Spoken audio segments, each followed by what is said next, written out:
Bonjour, nous sommes vos réalisateurs de projets immobiliers. Si vous ne nous connaissez pas encore, je vous présente Lauriane. Et moi, je vous présente Fabien. Et nous sommes très heureux de partager avec vous cette nouvelle capsule IMO. Dans la capsule précédente, nous vous avons brièvement expliqué les différences entre agent immobilier et agent mandataire. Maintenant, vous vous demandez comment bien choisir celui qui va vous accompagner tout au long de votre projet. Vous avez raison. Que ce soit l'agent immobilier ou le mandataire, nous vous conseillons de faire votre choix en fonction de certains critères. Les voici.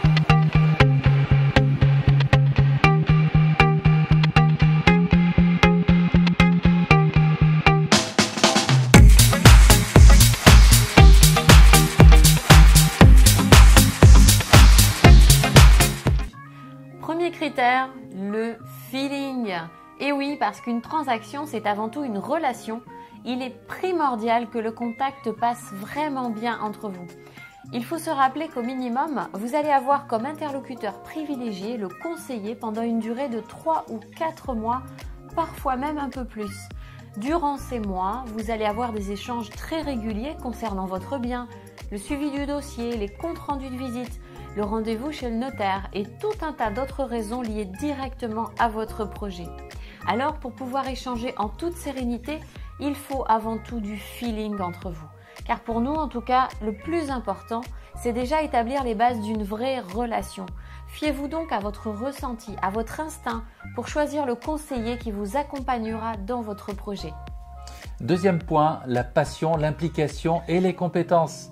Clairement, un conseiller qui vous donne l'impression de ne pas s'intéresser beaucoup à votre projet ne mérite pas vraiment votre confiance pour vendre votre bien.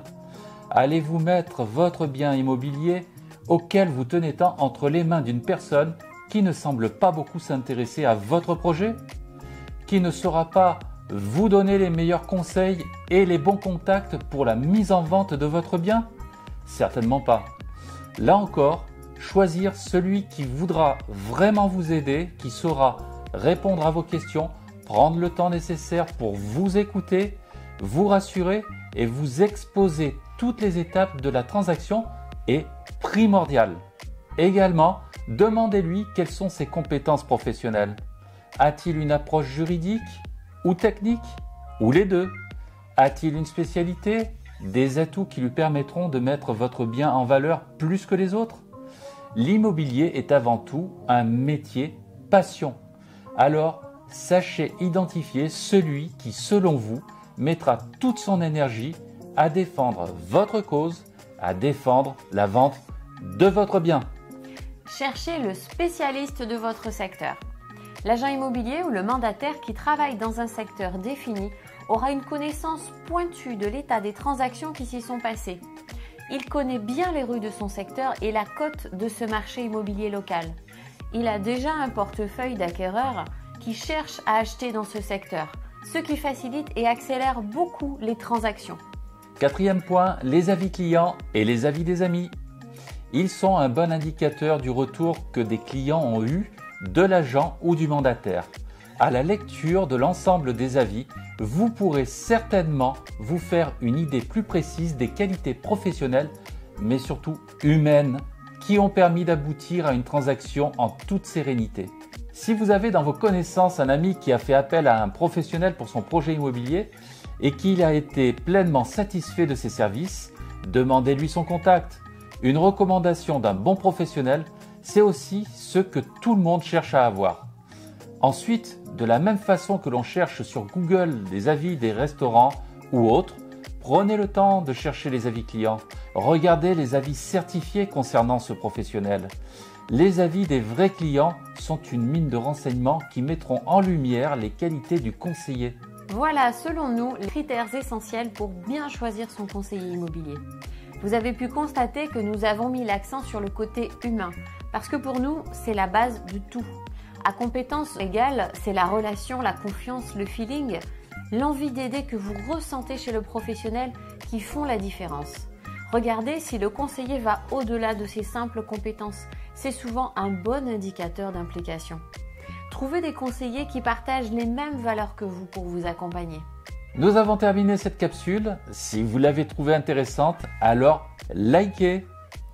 Et si vous avez un projet ou une idée de projet, que vous vous posez des questions pour passer à l'action, vous vous demandez si c'est le bon moment pour vous d'acheter ou de vendre, appelez-nous, contactez-nous par mail, téléphone, Messenger, WhatsApp.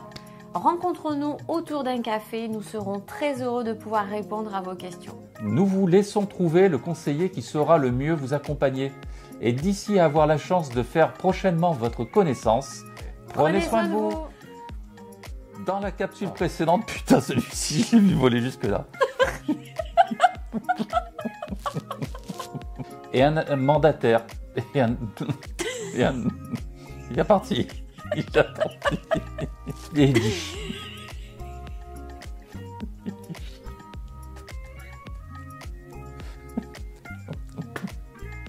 Ça va se passer. Également. Ça va aller, ça va aller.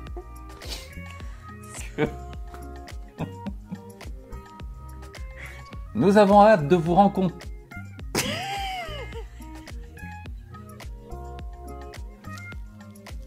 Nous avons hâte de vous rencontrer. Ça y est, ça part. Pour que... Non, putain, pour que... J'ai le maquillage qui va couler. Nous laissons trouver le conseiller qui saura le mieux vous accompagner. Il n'y a pas de queue.